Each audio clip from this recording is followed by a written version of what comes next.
Welcome everyone. Last lecture में हम लोग इलोंगेशन को पढ़े थे, ट्रांसलेशन में, यूकैरियोट्स में। आज के लेक्चर में हम टर्मिनेशन स्टेप को देखेंगे। Termination phase of translation eukaryotes में काफ़ी कुछ प्रोकैरियोट्स जैसा है, इसमें कुछ खास नहीं है। टर्मिनेशन कहाँ होगा? जब पॉलीपेप्टाइड सिंथेसिस होता रहेगा और क्या आ जाएगा? Stop codon. 3 स्टॉप कोडन जो प्रोकैरियोट्स में थे, यूएए, यूएजी और यूजीए, ये तीनों यूकैरियोट्स में भी होते हैं। जैसा जेनेटिक कोड में बताया गया था कि ये यूनिवर्सल होते हैं। तो नया एमिनो एसिड कहाँ आता है? ए साइट पे। जब भी नया ट्रांसफर आरएनए एमिनो एसिड को लेके आएगा, अगर स्टॉप कोडन रहा तो उसके लिए कोई एमिनो एसिड ट्रांसफर आरएनए नहीं है। क्या होगा? उसके जगह कौन आता है? Protein release factor. तो यहाँ यूकैरियोट है, इसलिए स्मॉल ई लगा के यूकैरियोटिक रिलीज फैक्टर। तो जब कोई ट्रांसफर आरएनए उस कोड को सेंस नहीं करेगा, तो इस कोड को कौन पढ़ सकता है? Eukaryotic release factor. वो क्या करेगा? सबसे पहले जो पॉलीपेप्टाइड चेन बन चुका है और कहाँ जुड़ा है? पी साइट के लास्ट जो ट्रांसफर आरएनए है उससे जुड़ा है, उसको डिसोसिएट करता है। तो डिसोसिएट हो जाएगा तो पॉलीपेप्टाइड क्या होगा? राइबोसोम से बाहर निकल जाएगा। तो इसमें कौन मेन प्लेयर है? सबसे पहले स्टॉप कोडन। ये सिग्नल है कि इसके आगे प्रोटीन का सिंथेसिस नहीं होना है। इसमें सबसे इंपॉर्टेंट कौन कर रहा है? Eukaryotic release factor 1। आपको याद होगा प्रोकैरियोट में दो रिलीज फैक्टर्स होते थे, RF1, RF2, जो अलग अलग कोड्स के लिए होते थे। लेकिन यूकैरियोट में सिर्फ एक ही रिलीज फैक्टर होता है, यूकैरियोटिक रिलीज फैक्टर 1, जो तीनों कोड को खुद ही पढ़ सकता है। ये ऑल 3 स्टॉप कोडन को रिकॉग्नाइज करता है।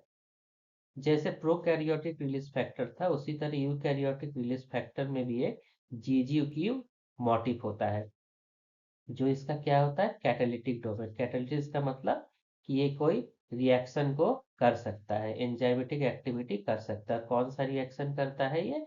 हाइड्रोलिसिस करता है। पानी की मदद से जो पॉलीपेप्टाइड और ट्रांसफर आरएनए के बीच एस्टर बॉन्ड है, उसको पानी की मदद से ये तोड़ता है। और इसमें कौन रोल प्ले करता है? यूकैरियोटिक रिलीजिंग फैक्टर 3, जो कि है जीटीपेस है। ये क्या करता है? ERF1 से बाइंड करता है। फिर इसको बाइंड करने के बाद इसको सही पोजीशन में लाता है राइबोसोम के ए साइट पे। और फिर क्या करता है? जीटीपी हाइड्रोलिसिस करता है। किसके लिए?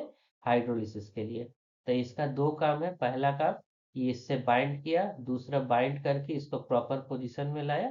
फिर जीटीपी हाइड्रोलिसिस से जीटीपी ऊर्जा दिया, पानी टूटा, जिससे पॉलीपेप्टाइड के बीच का जो ट्रांसफर आरएनए से बॉन्ड था वो टूट जाएगा, पॉलीपेप्टाइड अलग हो जाएगा और हमारा इसी तरह से टर्मिनेशन हो जाएगा। तो अब डिटेल में एक एक स्टेप को देखते हैं कि कैसे टर्मिनेशन होता है। तो सबसे पहले क्या होगा? टर्मिनेशन के लिए स्टॉप कोडन आ जाएगा, जिसके लिए कोई एमिनो एसिड नहीं है। तो स्टॉप कोडन कहाँ आता है? ए साइट पे। अब ये क्या है? पूरा 80S राइबोसोम है। इसके लिए कोई आरएनए नहीं है, तो इसको क्या कहते हैं? कोई कॉग्नेट आरएनए। कॉग्नेट का क्या मतलब है? जो इस कोडान की इक्विवेलेंट हो। तो ये तो स्टॉप कोडान है, तो इसके लिए कोई नहीं है। तो इसको कौन पहचानता है? ERF1, ERF3, GTP complex. तो यूकैरियोटिक रिलीजिंग फैक्टर 1 अकेले नहीं आता, किसके साथ आता है? यूकैरियोटिक रिलीजिंग फैक्टर 3, जिसके साथ क्या जुड़ा है? जीटीपी जुड़ा होता है। तो ये ERF1 क्या करता है? ट्रांसफर आरएनए स्ट्रक्चर को मिमिक करता है, उसके नकल करता है। नकल करेगा तभी वो बैठ गया। कभी क्या होता है? ताले का चाबी खो जाता है तो दूसरा उसी शेप का चाबी बना लिया जाता है, तो उसी तरह ये नकली चाबी जैसा काम करता है। और क्या करता है? स्टॉप कोडन को रिकॉग्नाइज करता है। ये फर्स्ट स्टेप है, स्टॉप कोडन रिकॉग्निशन। जब ये स्टॉप कोडन को रिकॉग्निशन कर दिया है तो क्या होगा? ERF1 यहाँ ट्रांसफर आरएनए की तरह बैठ जाएगा। जब करेक्ट स्टॉप कोडन रिकॉग्निशन हो गया, तब क्या एक्टिवेट्स होता है? जीटीपी का टूटना। किसमें? यूकैरियोटिक रिलीजिंग फैक्टर 3 में। ये जब जीटीपी टूटता है तो क्या होता है? जो ERF1 है, इसके स्ट्रक्चर में चेंज होता है, कन्फर्मेशनल चेंज होता है, कुछ स्ट्रक्चरल चेंज होता है।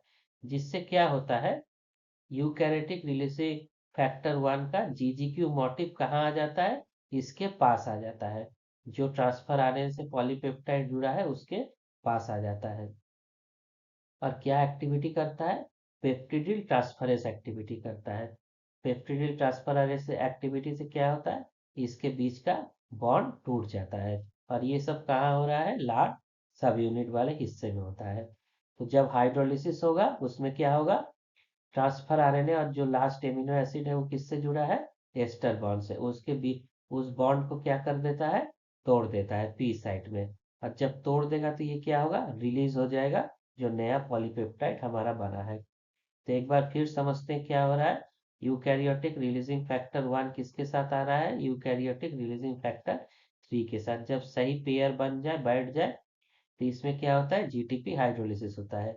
जैसे जीटीपी हाइड्रोलिसिस होता है इसके स्ट्रक्चर में कुछ चेंज आता है, और ये जो ट्रांसफर आरएनए जो पॉलीपेप्टाइड चेन बना के बैठा है वो इसके पास आ जाता है। कौन आता है, इसका जीजीक्यू मोटिव पास आ जाता है, जिसके पास क्या होता है, जहाँ क्या होता है, पेप्टिडिल ट्रांसफरेज सेंटर होता है लार्ज सबयूनिट का, जहाँ पेप्टाइड बॉन्ड बनता था उसी के पास वो आ जाता है। और हाइड्रोलिसिस से क्या करता है, उस एस्टर बॉन्ड को तोड़ देता है। तोड़ देगा तो क्या होगा, ग्रो जो पॉलीपेप्टाइड चेन है वो यहाँ से टूट के अलग हो जाएगा और ट्रांसफर आरएनए अलग हो जाएगा।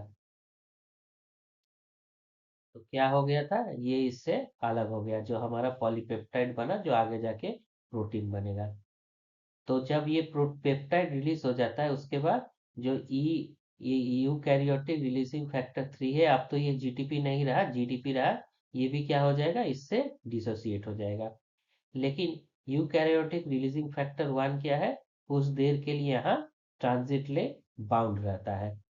और जो पोस्ट टर्मिनेशन कॉम्प्लेक्स है उसमें अब क्या है, अब टर्मिनेशन तो हो गया, इसके बाद जो बचा उसको क्या कहते हैं, पोस्ट टर्मिनेशन कॉम्प्लेक्स। इसमें क्या है, पी साइट पे आरएनए है और जो क्या है, डीएसिटाइलेटेड, क्योंकि इस पे कोई अब एमिनो एसिड या पॉलीपेप्टाइड कुछ नहीं है, मैसेंजर आरएनए बना, और एम्प्टी ए साइट है जब ये निकल जाएगा। तो ये 3 प्रोसेस से क्या हो गया, टर्मिनेशन हो गया।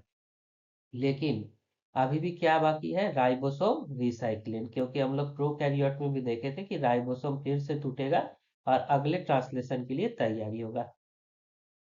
इसको फिर रिसाइक्लिंग के लिए एक खास प्रोटीन का जरूरत होता है जिसका क्या नाम है, A B C E, D नहीं, ABCE1। तो इसका फुल फॉर्म क्या है, ए से एटीपी, बी से बाइंडिंग, सी से है कैसेट, सब यूनिट E1।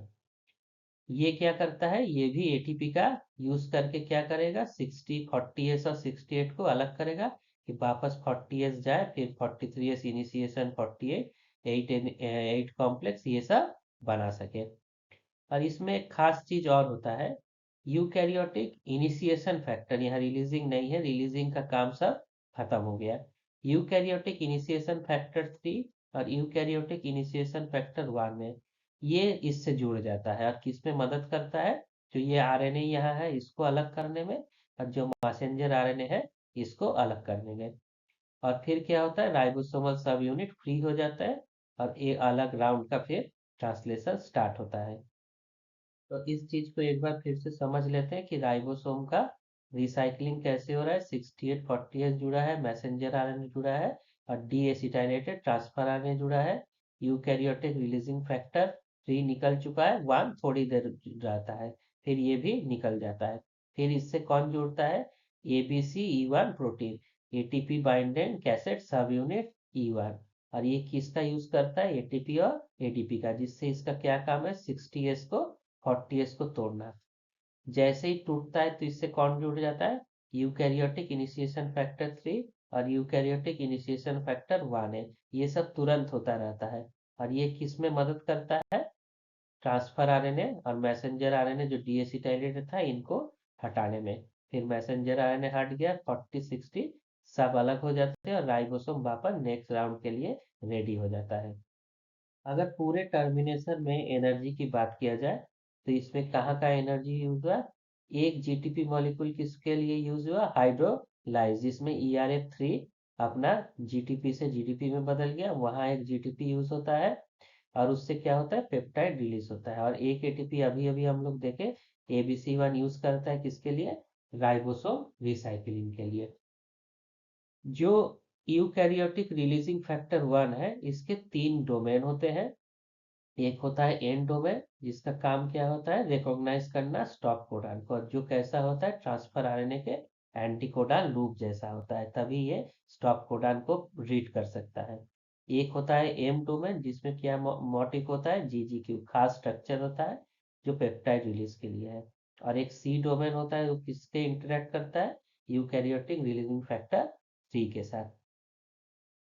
एक और बात है, जिसको इंटरेस्ट होगा वो जान सकता है, कभी कभी MCQ में पूछा जाता है, जो यूकैरियोटिक रिलीजिंग फैक्टर 3 है, वो किसके तरह है, यूकैरियोटिक इलोंगेशन फैक्टर 1A के तरह है। कुछ कुछ मामलों में ये इसके तरह रिजेंबल करता है, इसके जैसा काम और दिखता है।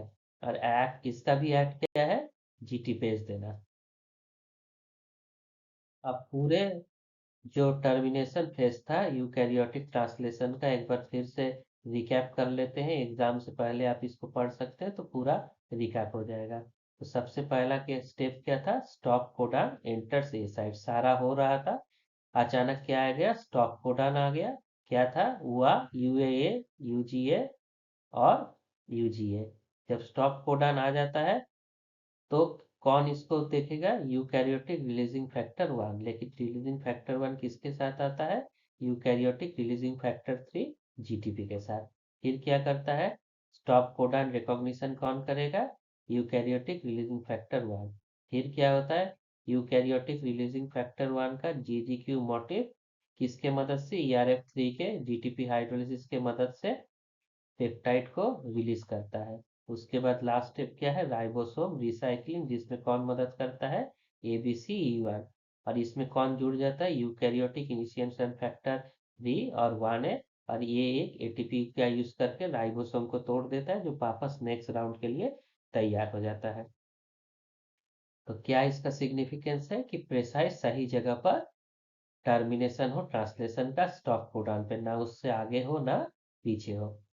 प्रिवेंट्स अनवांटेड रीड थ्रू और प्री मैच्योर टर्मिनेशन, जो अभी कहे कि पहले हो जाएगा तो प्री मैच्योर हो जाएगा, और अगर आगे चला गया तो जो पढ़ना नहीं है उसको जबरदस्ती आगे रीड करना पड़ेगा, काम करना पड़ेगा, ऊर्जा जाएगा, सब कुछ गड़बड़ होगा। ये सब किस लिए है, ट्रांसलेशन को फिडल सही तरीके से स्पष्ट रूप से स्टार्ट ट्रांसलेशन हो, और प्रोटीन जो बने सही प्रोटीन बने। तो जो सेकंड यूनिट था ट्रांसलेशन का, उसमें यहीं तक था। अब नेक्स्ट जो वीडियो हम लोग देखेंगे, उसमें हम लोग जीन रेगुलेशन देखेंगे प्रोकैरियोट का। उसमें 2 मॉडल है, लैक ओपेरन और ट्रिप्टोफैन मॉडल, जो दोनों काफ़ी इंपॉर्टेंट और इंटरेस्टिंग है। तो नेक्स्ट लेक्चर में उसका बात करेंगे। अभी तक जितने भी लेक्चर्स हो, अगर आप देखे हो, सुने हो, समझे हो, तो कोई भी डाउट हो तो किसी भी वीडियो में आप कमेंट करें। और अगर अभी तक चैनल सब्सक्राइब नहीं किया है तो ज़रूर सब्सक्राइब करें, तो आपको नए नए वीडियोस डेली मिलते रहेंगे। Thank you.